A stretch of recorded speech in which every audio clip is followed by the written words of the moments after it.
नाशिक जिल्ह्यातील न्यायडोंगरी रेल्वे स्टेशनवर एक्सप्रेस गाड्यांचा थांबा मिळावा ही मागणी आता तब्बल 25 वर्षांपासून प्रलंबित आहे. नागपूर एक्सप्रेस, महाराष्ट्र एक्सप्रेस तसेच नव्याने सुरू झालेल्या धुळे दादर रेल्वेगाडीला थांबा देण्याची मागणी नागरिकांकडून वारंवार करण्यात येत असली तरी अद्याप कोणताही ठोस निर्णय झालेला नाही.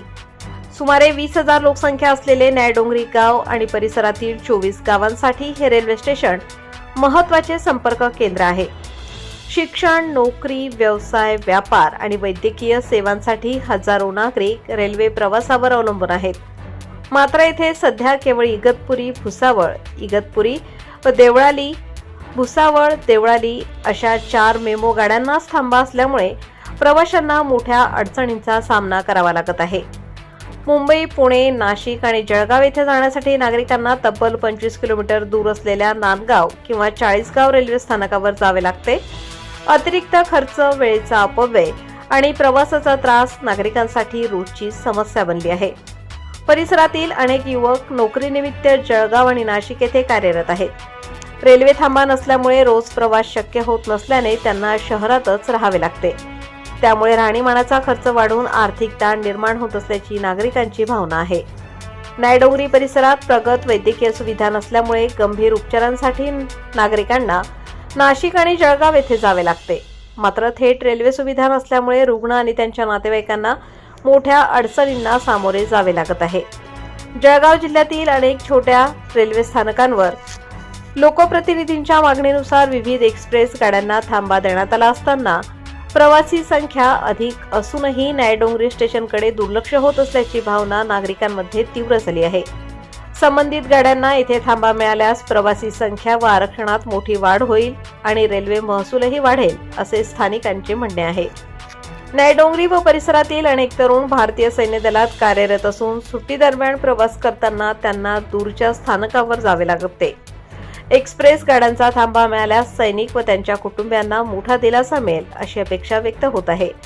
या मागणीसाठी न्यायडोंगरी व परिसरातील ग्रामपंचायतींनी ग्रामसभांमध्ये ठराव मंजूर करून लोकप्रतिनिधींना सादर केले आहेत. अनेक वेळा निवेदने देऊनही प्रत्यक्षात निर्णय न झाल्याने नागरिकांमध्ये नाराजी वाढत आहे.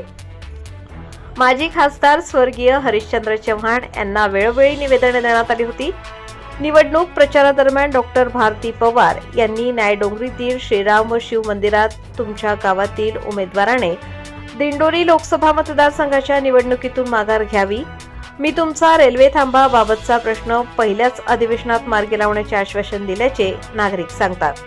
मात्र त्यानंतरही प्रश्न प्रलंबितच राहिल्याचा आरोप स्थानिकांकडून केला जात आहे. विद्यमान खासदार भास्कर भगरे यांचीही नागरिकांनी प्रत्यक्ष भेट घेऊन भुसावळ रेल्वे मंडळात निवेदन दिले आहे. तरीही कोणतीही सकारात्मक हालचाल दिसून येत नसल्याने नागरिकांमध्ये नाराजी वाढली आहे.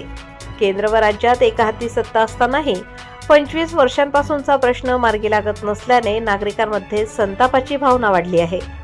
निवडणुकीच्या काळात आश्वासने दिली जातात, मात्र निवडणुकीनंतर या मागणीकडे दुर्लक्ष केले जाते असा आरोप स्थानिकांकडून करण्यात येत आहे.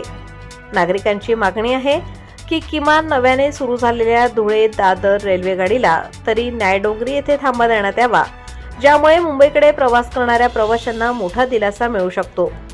दरम्यान यापुढेही मागणीची दखल घेतली नाही तर न्यायडोंगरी व परिसरातील नागरिक, ग्रामपंचायती आणि युवक लोकशाही मार्गाने तीव्र आंदोलन छेडण्याच्या तयारीत असल्याचा इशारा देण्यात आला आहे. 25 वर्षांपासून प्रलंबित असलेल्या या प्रश्नाकडे रेल्वे प्रशासन आणि लोकप्रतिनिधींनी तातडीने लक्ष देऊन न्यायडोंगरी रेल्वे स्टेशनवर एक्सप्रेस गाड्यांचा थांबा मंजूर करावा अशी एकमुखी मागणी नागरिकांकडून करण्यात येत आहे. प्रबंधभूमी महाराष्ट्र न्यूजसाठी हेमराज वाघ, न्यायडोंगरी.